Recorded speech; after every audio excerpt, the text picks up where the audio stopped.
Hi, everyone. This is Priyangana Rizal Khan, Director of Office of International Programs, and this is our presentation on best practices, visa interview, and once you get your visa, what do you need at the port of entry, and what is the port of entry?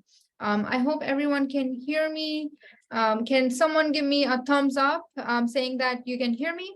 Or on the chat message, if you can just let me know that you can hear me, guys. All right, thank you, Grace. All right, let me go ahead and take the chat box out. All right. Thanks, guys.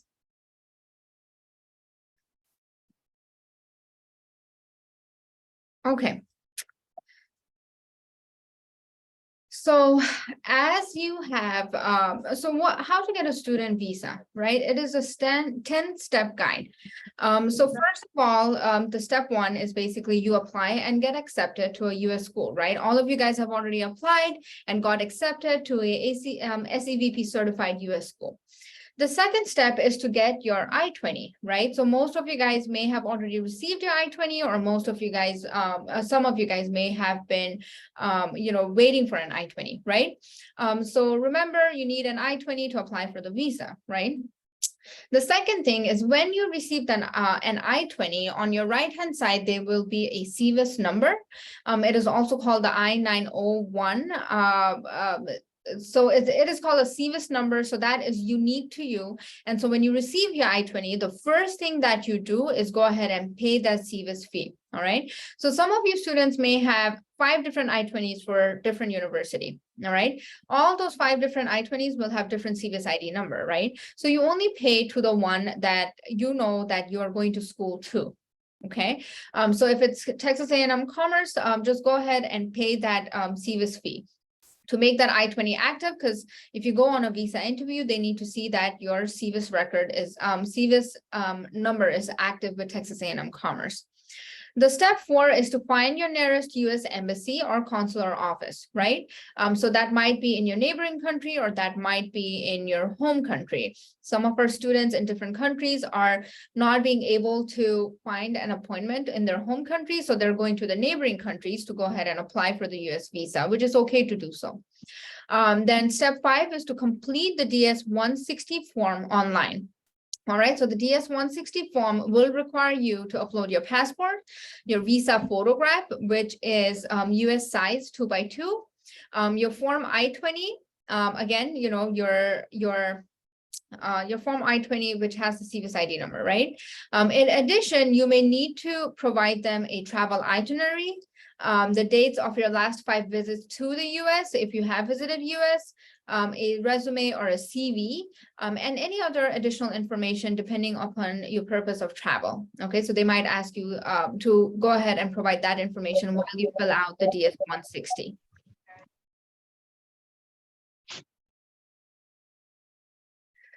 Step 6 is once you've filled out everything, right? So once you've gotten accepted, gotten an I-20, paid the CVIS fee,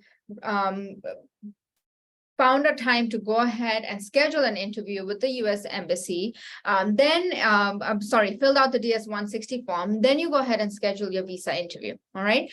So if the visa interview date is whatever you want to select, okay? Whatever you think is feasible for you to go ahead and come in time to attend the fall semester. The step 7 is you're going to go ahead and pay the visa application fee, which is $160. Okay, so the CVIS fee is very different than the visa application fee. The CVIS fee is about, I think so $350 that you have to pay, and that is for the Department of Homeland Security. That is not for OIP. Okay, so you pay that, and then when you fill out the DS-160, that is when you go ahead and pay the $160 to go ahead and schedule your visa interview. Then step 8 would be to go ahead and attend your visa interview. And for that, you need to prepare, right? Before attending to your interview, you need to gather the following items that are listed on this presentation, right? So you need a valid passport, 1 copy of your visa photograph, which is again, you know, US passport size 2x2 photograph, a printed DS-160 confirmation page, which is the page that you just filled out, right, on the steps. Then you also need to go ahead and print out your I-909 CVIS fee confirmation page, all right? So under I-20, you pay that N number, and then after you pay that CVIS fee, then you'll get a receipt. You need to make sure you download that receipt because you'll have to go ahead and take that in the interview. Your visa application fee payment, that you paid that visa application fee, right? Then also you have to take your form I-20, right? So make sure you look at your I-20, make sure your name is correct, make sure your program start date is correct, make sure your major is correct, all right? Because you need to go ahead and take that original I-20 that we have sent you in an email to the US Embassy. Oopsie, I missed a slide. All right. So your particular embassy, so those are the standard documents that you need to provide to the US Embassy, right? But your embassy may ask for more documentation. So it's always good to be prepared so that if the US Consular Office will go ahead and ask you for these documents, you have it with you to give it to them, okay? Such as official transcripts of college, universities you've attended, diploma degrees from high school, college, or universities that you've attended, any standardized tests such as GRE, SAT, GMAT, if you have taken those, TOEFL, IELTS scores, if you have those, then you can take them with you. Proof of sufficient funds. So they may check your bank statement, they may not check your bank statement, right? So, but make sure that you show them you have your bank statement with you, because in case if they ask you, then you can show them that, you know, this is my bank statement. Proof of your intent to depart the US at the end of your program, all right? So when you are doing a visa interview, the main concern for the US Embassy is two things, right? You are going to the US for the purpose that you are doing the interview for, to study in the US. And the second one would be that, you know, after you complete your studies, you are going to come back to your home country, right? So any proof such as, I may have a job over here, my parents have everything over here, my parents have a business here, so I have to come back.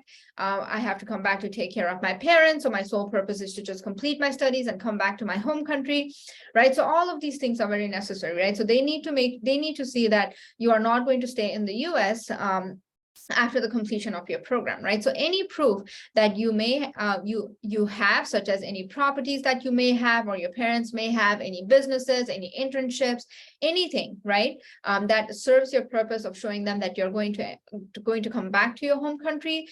You may want to take that proof. Step 9 is pay the visa issuance fee. So this is only if required, right? So if you do get the visa, they will tell you to pay the visa issuance fee.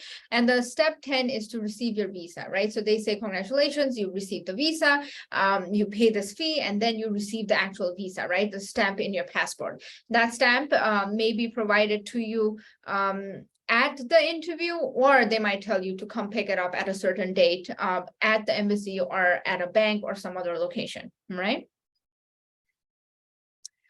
So you go through all that. What if your visa is denied? What if your student visa is denied, right? So what happens when a student visa is denied? Obviously, you know, you'll have to try and reschedule another appointment to do a second interview, right? But the reason why your visa may be denied is basically that you did not provide enough proof of funding, all right? The other reason might be that your intent to leave the US once your program ends may not be that apparent to them. They might think that you're going to just stay in the US, right? You do not pass the security check. So there might be some security checks. Just give me a second, okay, guys?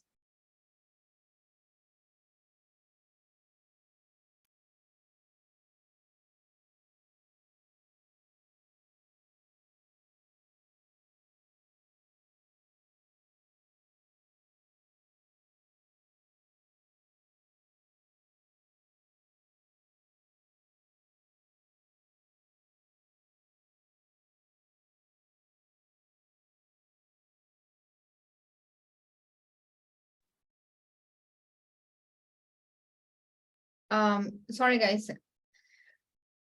All right. All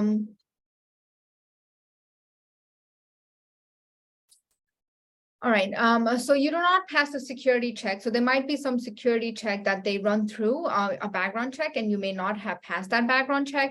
Another one is you fail to show up to your interview. All right. If you do that, then obviously you're going to get denied for the visa.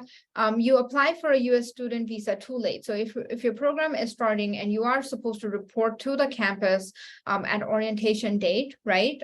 Or before your classes start, and you don't apply your visa on time, the US consular office might go ahead and reject your visa based upon that you cannot go ahead and come in time for classes. Unfortunately, you cannot get your money back in case of any rejections. Okay, so if you are rejected, then you don't get your money back. You have to reschedule another visa appointment.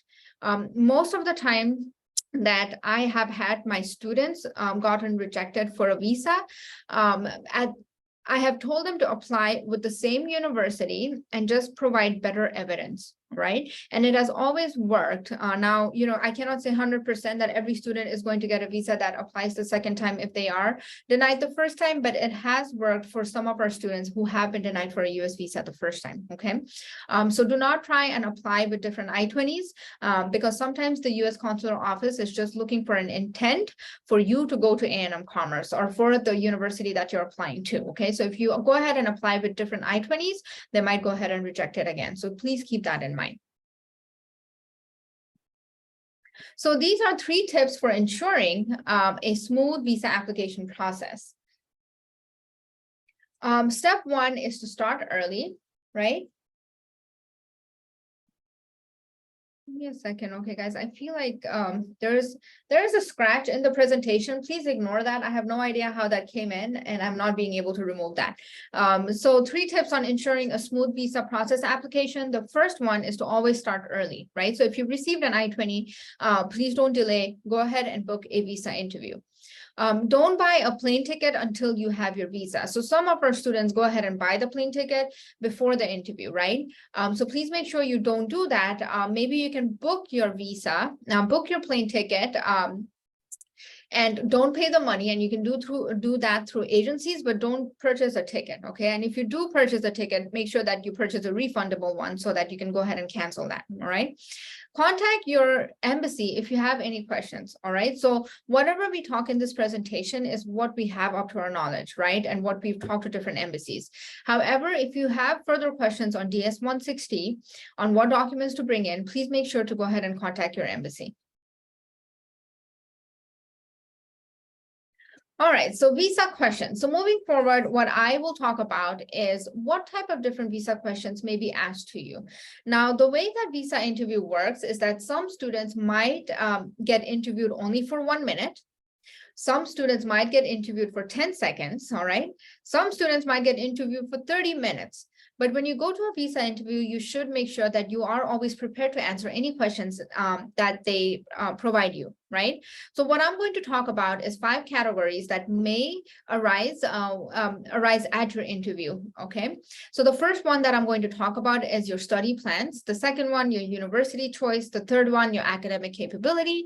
The second one, the fourth one is going to be your financial status. And the last one, your post-graduation plans. So I'll give you some insights on the questions. Again, every answer differs. However, be cautious of how you answer these questions. So the first one, right? So the US Embassy might ask you, why are you going to the United States? What will you specialize in for your degree? And what will be your major? All right. So make sure that you know what is the purpose of going to the United States, right? They know that you're coming in to go for a student purpose, right? You're coming to go pursue your education. But they want to know, what will you specialize in for? So why are you getting a business analytics degree or a computer science degree? All right. Where did you go to school now, and what do you do for a living? All right, so these are very common questions that the US consular office might ask you. Where do you go to school now, and what do you do for a living? Your university choice. Why are you planning to continue your education? Can you not continue your education in your home country? Why choose the United States of America, and why not choose Germany or Australia? So prepare for that answer, right? Why didn't you choose Germany, Australia, Japan, China? Why didn't you choose other countries? And why did you choose the United States to pursue your higher education? right? Why are you not choosing to continue your studies in your home country? And why are you choosing the United States to pursue the education? What attracted you to go ahead and pursue your education in the United States? How many colleges did you apply to? And how many schools did you get admitted to? How many schools rejected you?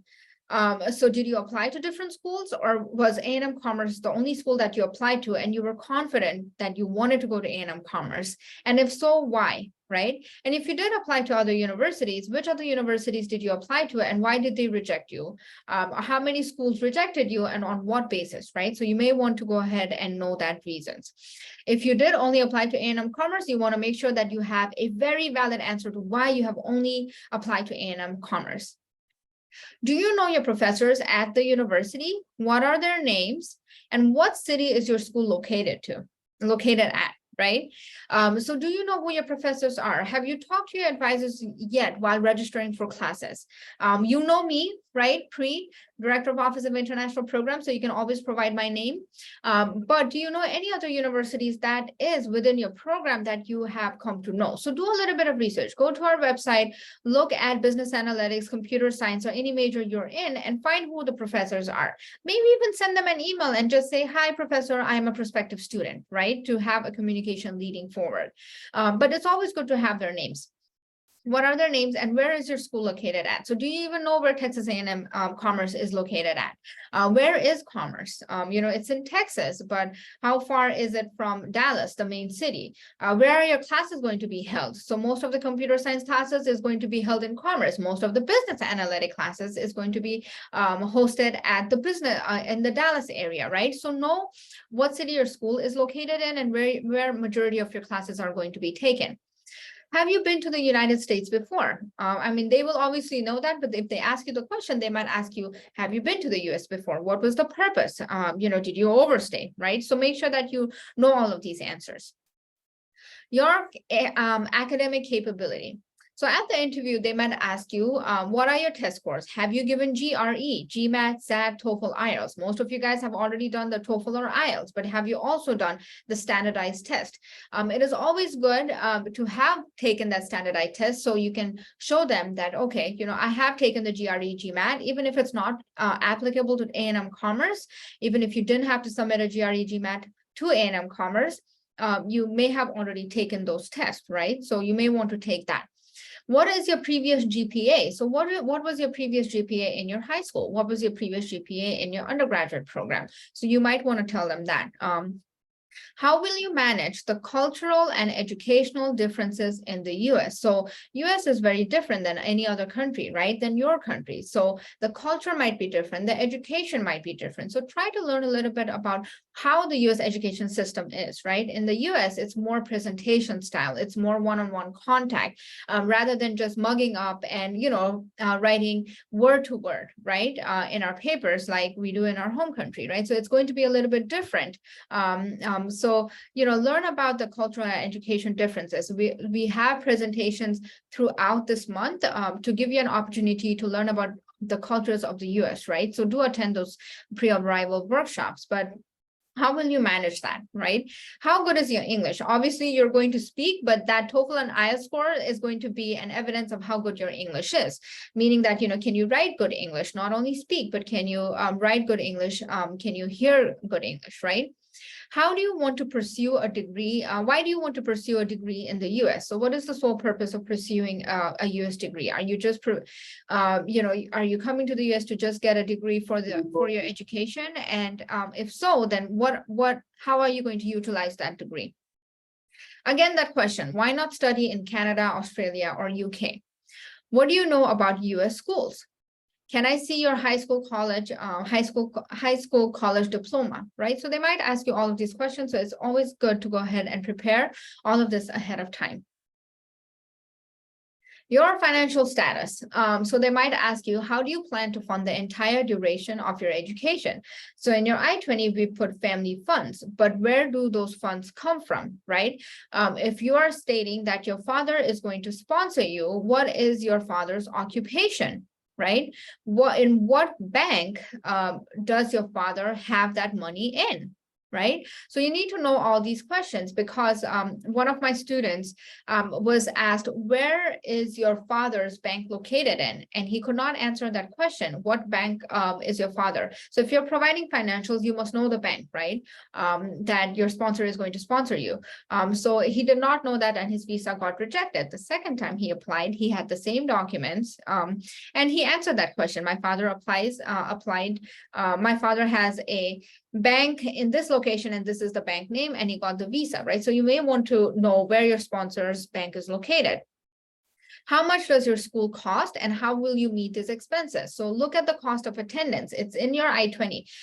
You can say how much it's differentiated, right? Tuition and living and expenses. So how much is the tuition fee, and how much is it going to cost, and what are going to be the expenses that you may incur while you're staying in the US?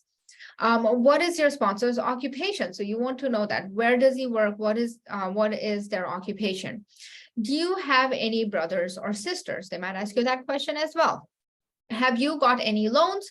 How do you plan on repaying your student loan? So if you have taken loans from your home country, how do you plan repaying those loans?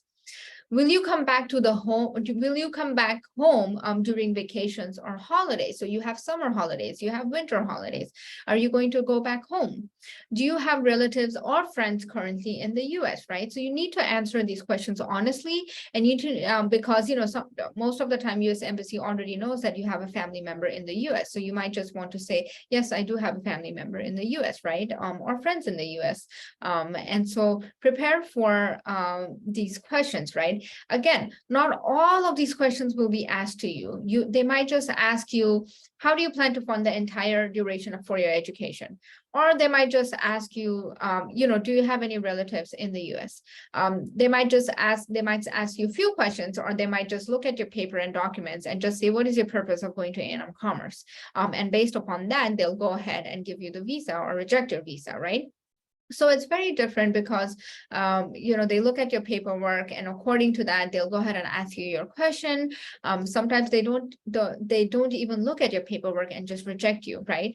And in that case, we always tell the students, take more documentations with you and do the interview again with the same university, because sometimes, the US Embassy is just testing you to see if you are prepared to go to the US or not, right?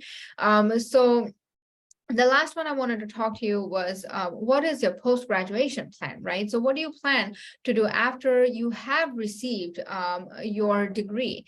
So they might ask you, what are your plans? Do you want to work in the US? Do you want to live in the US, right? So your answer should not be any of those, right? So your post-graduation plan should always be very transparent, right? I am planning to return back to my home country to go ahead and pursue a career here in my home country, right? So you may want to understand and know little about your job market in your home country, so that, if they ask you, what is your plan after pursuing your degree, you may be able to tell them that, hey, my plan is to come back to my home country to go ahead and pursue a career here because I want to do this, right? So be prepared to answer those questions. Please do not tell at the US Embassy that your plan is to work in the US or to do an internship in the US, or your plan is to stay in the US, right? That is a big no-no, because as an F1 student, your status is just to pursue an education and not to work in the US, okay? So please do not mention anything about work, because as soon as you mention anything about work plans and further staying in the US, that is an intent to stay in the US, and so they might go ahead and reject your visa, right? So make sure that you are prepared to answer all of these questions.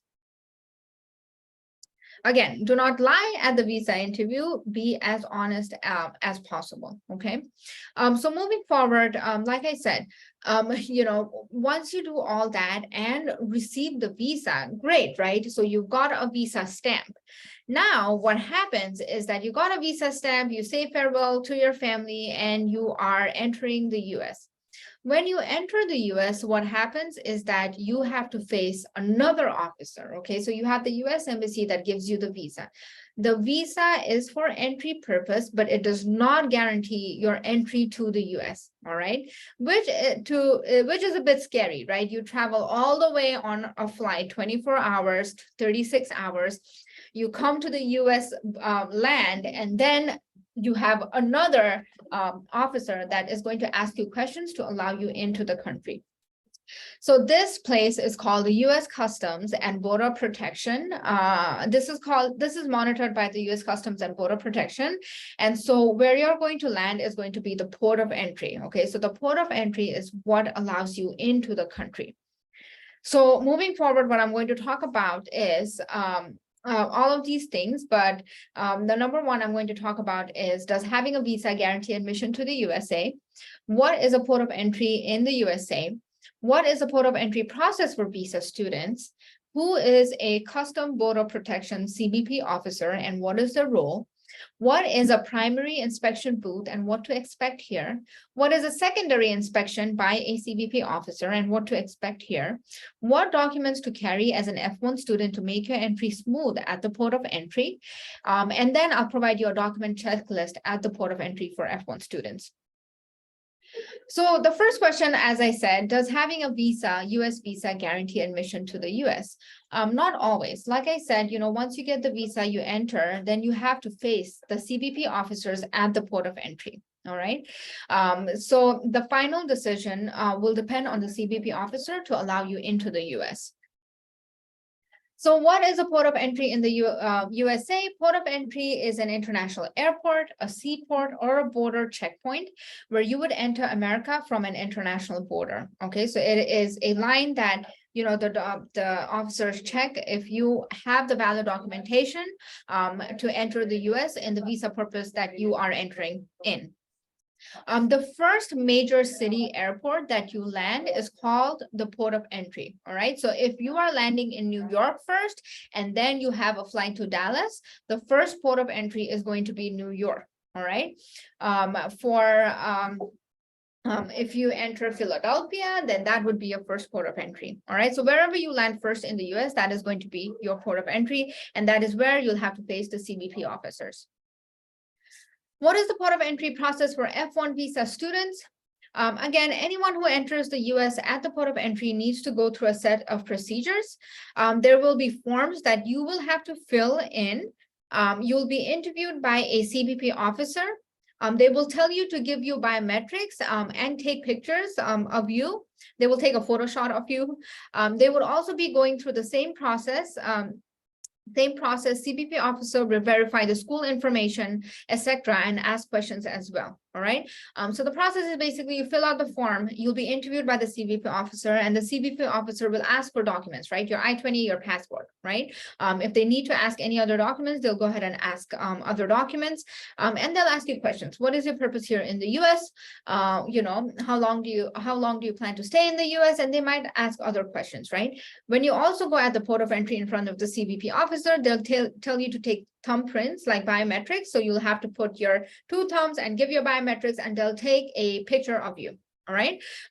So while you are doing that, they'll verify the I-20 to see if the I-20 is active or not, and they'll see the program start date to see if you have entered, within 30 days from your program start date. Okay. Remember, guys, you cannot enter the US before 30 days from your program start date. Okay. So make sure that you look into that and plan accordingly, but that is what they're going to check for.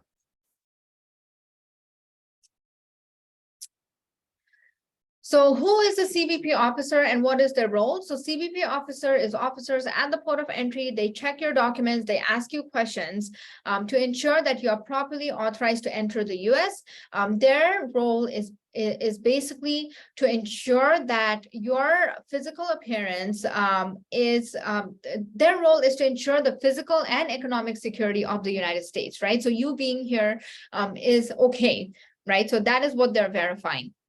For F1 students, they would typically check your I-20, your school information, and if you have the correct documents, they may ask you questions, so be prepared, right? So like at the US Embassy, they ask you questions of what is your purpose of going to the United States? Do you have valid bank statements? The CBP officer may ask you the same questions, right? They may also ask you to provide you evidence, such as bank statements. So make sure that you have all of those documents with you at the port of entry. In a while, I'll talk to you about what other documents that you need to carry, right? Make sure that you answer all the questions truthfully and correctly as in your document. So whatever is in your documents, you need to answer those questions at the port of entry. Do not be scared, okay, at the port of entry. So it tends to be that, you've done your visa interview, you've got accepted, you come to the CBP officer, and that's another gate for you that you have to pass, right? Don't be scared, just answer all the questions truthfully, have valid documentations, and then, hopefully there'll be no problems, right? So what is a primary inspection booth? So what happens is that when you go to the port of entry, they'll ask you these questions, and if you're okay, they'll let you go in, right? If they have more further questions, then you'll go to a secondary inspection, right? So what is a primary inspection booth is basically the officer will check, interview anyone entering in the US. When you go at the port of entry, there'll be a huge line, right? And open booth. So you'll see like a huge line and open booths in front of you. The CBP officer will invite you to come to the booth. You'll go by yourself and show them the documents, right? So again, I-20, US passport, US visa, those are the documents that you need to show. They may ask you more questions about other documents, but these are the questions that you need to prepare is what is the purpose of entering to the USA? What school are you planning to study? And how do you support your education? All right. So these are the three common questions that they have asked. Okay. So this is a primary inspection booth. All right. So you go in, they ask you questions, you get in a line, they call you, they ask you questions, you show documentation, they say, welcome to Texas or welcome to the United States, and you enter in, right? So that is over for you. You enter in and you prepare. What is a secondary inspection booth? So secondary inspection is something where a student is taken for additional screening. All right. So if they find that your school is not being verified, or your bank statement is not being verified, then what they do is that, if they cannot verify any documentation, they will take you inside to a room where they might ask you more questions. All right. Sometimes CBP officer believes that there is fraud in the documents, and they believe that your intention to arrive in the US is different. So that is when they will take you in the room to go ahead and ask you a question. Again, don't be scared, right? Your intent is to come to the United States to study. Make sure you have, valid documents, and you should be fine. Just answer those questions, right? Again, there's nothing to worry about. If you're taking for a secondary inspection, and if you're genuine and your intentions are correct, they will let you go and enter you into the US, right?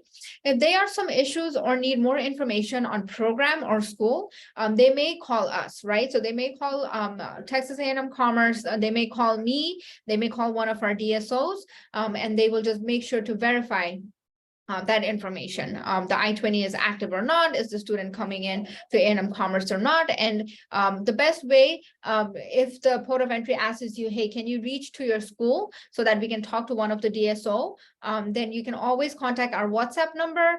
Once you contact our WhatsApp number, they will contact me, and I will contact the CBP officer to go ahead and let them know that everything is fine and you should be okay to enter into the US, right?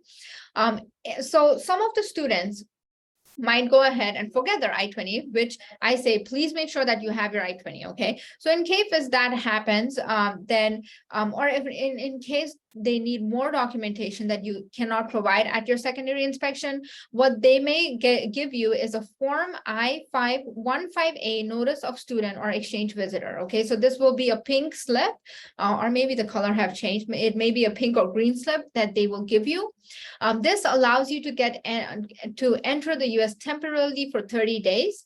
If you get this, please come to the office ASAP so we can assist you and see what is the problem, okay? So we can help you resolve it quickly. We do not want to surpass those 30 days, because if you surpass those 30 days, then basically it's not good, right? It may result in you being out of status and you returning back to your home country. So if you do get a form I-515A, come to our office ASAP, let us know.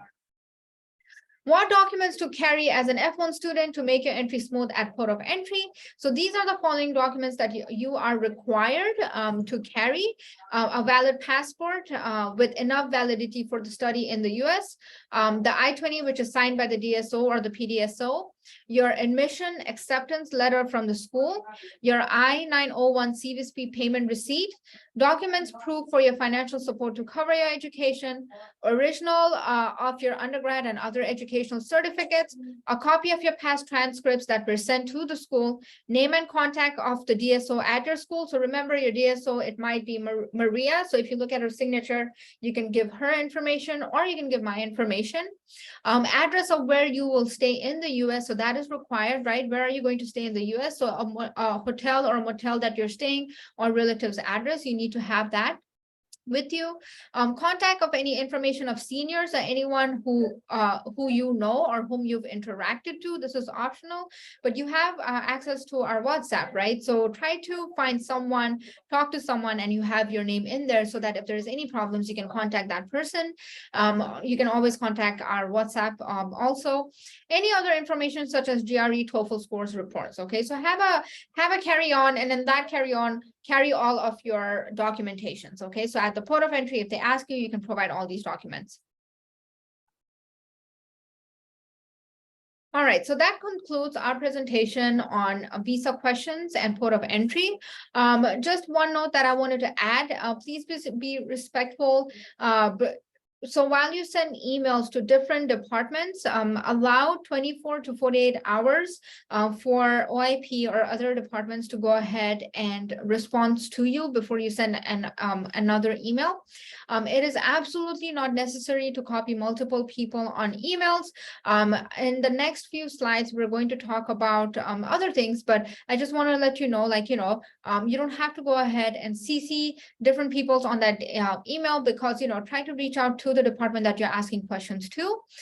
Patience is very important as we have large student volume. So if we don't answer within 24 to 48 hours, again, you can email us, but please give us some time to go ahead and respond to you. Okay. These are the FAQs. Please look at the full course of study. This is basically once you're here in the US, how you need to enroll in the US. Please read that document. It's going to be very important of how you enroll in the US. We just had a presentation yesterday, and I'm pretty sure you guys received the recording where our DSO, Mariah, goes ahead and talks about the full course of study. Please go ahead and look into that. That is going to be very essential once you're here in the US to make sure that you are enrolled correctly. We have put in information on different offices. So that is the financial aid office.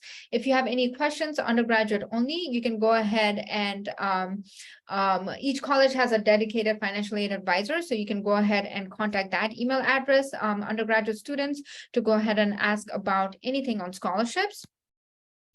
To graduate students, you can also email the same email address to ask about any other scholarships that you can apply to. Student accounts and paying your bill. If you have any questions on how to pay your bill through MyLeo, you can email that email address, and you can set up a payment plan through MyLeo as well.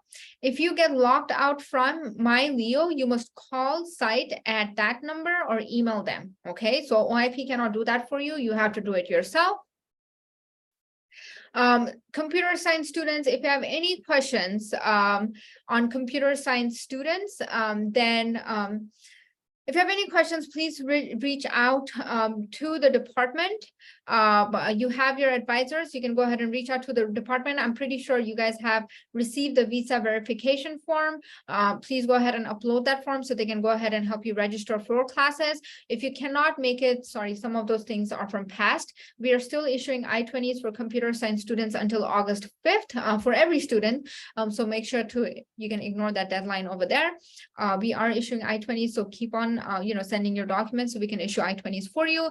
If you cannot make it for fall 2023, we have put in the deferral request form, so you can click on that form to go ahead and request a deferral to spring 2024.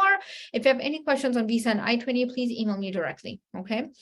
For business students, again, there is the visa verification form. Please make sure to look at the full course of study so you are enrolled correctly. You have two terms, sub 1 and sub 2 terms. So, both of the terms should have a face-to-face or a hybrid component. graduate students, you need to make sure that you're enrolled in 9 credit hours per semester, and 6 of the credit hours must be face-to-face, which has to be fall 1, fall 2, and spring 1, spring 2. Okay, so make sure you look at the full course of study. Then there's TSI. Students who need to learn about TSI, undergraduate students, please go ahead and look at that. If you're required to do TSI, you can find all the information out there in that link. F2 dependent. So if you have a child which is under 21 and a spouse that you want to go ahead and invite to the US, that is the information there. You can go ahead and request an I-20 to OIP, and we can go ahead and issue you an F2 dependent I-20 that your F2 dependent can take at the visa interview to go ahead and apply for a visa. F2 school enrollment. So F2s can go ahead and enroll in school. So I have that information as well over there. So you can look at the link and read more about it. Then we have F2 health insurance. You have to get your own health insurance. It's not like F1, but you can add your F2 spouse and children insurance to your academic health plan insurance. Okay. Again, if you have any questions on this, please don't hesitate to email new.intl@tamuk.edu. Admission letter. So if you are requiring an admission letter, the first admission at tamuk.edu, they can, the undergraduate admission can provide you the letter. And for graduate student is graduate.admissions@tamuk.edu. Sorry, it says undergraduate, but it's graduate admission. You can go ahead and ask them for an acceptance letter or admission letter. They can provide you that. Just a little bit information, do not cancel your visa appointment, even if you do not have classes available. Keep your appointment and you can defer to another semester if needed. Okay, so keep your visa appointment, apply for the visa. If you cannot make it this semester, you can always use that visa for the next term that you're going to come to. Okay, so do not cancel your visa appointment. If you cannot arrive in the country by the first day of class, let's defer to next semester. Please remember you have to attend the orientation is on August 25th. So make sure to go ahead and attend the orientation. And if you cannot make it to the first day of class, try to defer your semester. Okay. If your department has asked you to register, please follow their instructions. The department and OIP will make sure that all students are taken care of during registration. Good luck, guys, and follow us on our official social media. We have our Instagram and LinkedIn. You can get connected, and also go ahead and please be a part of the WhatsApp group so that you can connect with current students. Someone's microphone is on. If you can go ahead and mute yourself because there's a lot of disturbance.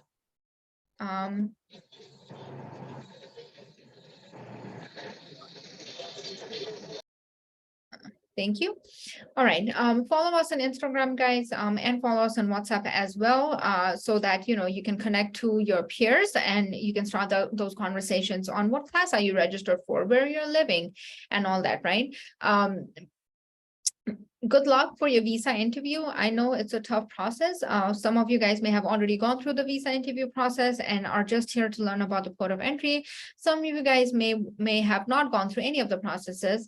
If you have any questions on any of the slides that I've talked about today, please email us so we can give you more clarification. Throughout this month and next, we have pre-arrival presentations that will provide you information about the university, about immigration, and all other good stuff, right? That is only going to help you. So please go ahead and attend those presentations. Once again, we will see you on August 25th on orientation. We are excited and we are ecstatic that you're going to join A&M Commerce. You are making a huge step in your life, and we wish you the very best. We will talk to you soon. Take care. I had a question on the screen and I will just answer one question. The question was, do Canadians have to go ahead and go through visa processing? Canadians, if you have a Canadian PR, sorry, if you are a citizen of Canada, you do not need a visa to enter the US. All right. So if you are a citizen of Canada, you do not need a visa and you do not need to go through the visa process. You only need to go at the port of entry. So make sure that you have those documents. Make sure you have your I-20. That is the only thing that you will, the I-20 and a bunch of documents that you are going to, if they ask the bank statements and all, you may have to show at port of entry, but only your I-20 and your passport is required for Canadians. All right. Canadian citizen. Another question that I have on the screen is bank statement submitted to at the port of entry and at the visa interview, whatever bank statement that you have submitted to Office of International Programs for us to issue an I-20, that is the document that you should take at the embassy, right? But however, since we don't write a particular name and we just say family funds on those names, you may be able to take extra documentation, right? So extra financial support, maybe other bank statements if you don't have a particular name on your I-20, right? So you can take that at the visa at the visa U.S. embassy or at the port of entry as well. Okay, but it should be matching. Okay, so in case if they contact us and say, okay, who is the sponsor, then we can show them that you have selected the same sponsor. All right. All right. So a few other questions. Sorry, guys, I have another meeting after this, so I cannot keep on asking questions. Again, if you have any questions, send an email. But two questions that I will answer is visa expedite letter. Will I get a visa easily without any issue? So getting a visa, I cannot guarantee that, you know, our visa expedite letter is going to give you an expedition into getting an interview or guaranteeing you to go ahead and get the visa. All right, it is just a request that we're sending to the U.S. Embassy so that you receive your visa appointment earlier. Okay, so it does not guarantee anything. All right. So again, all the questions that I provided to you, these are just common questions that I am letting you guys know to be prepared of. Again, you know, the interviewer may not ask you any questions and just give you the visa, or the interviewer may ask you a lot of questions. All right, so be prepared. It's always better to be prepared, right? If you have joined late on this presentation, do not worry. We'll go ahead and share you the presentation so you can have a record of it. We will also provide you with the slides so you can keep on watching it.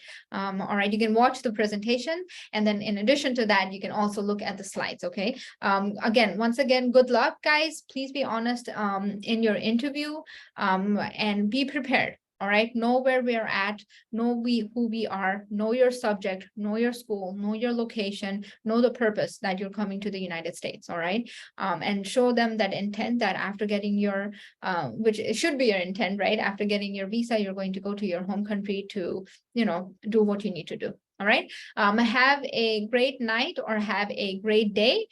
We will see you soon on the next presentation. We will send you an email with the recording and the dates for our next presentation as well on our topic. All right, take care, bye, and see you soon.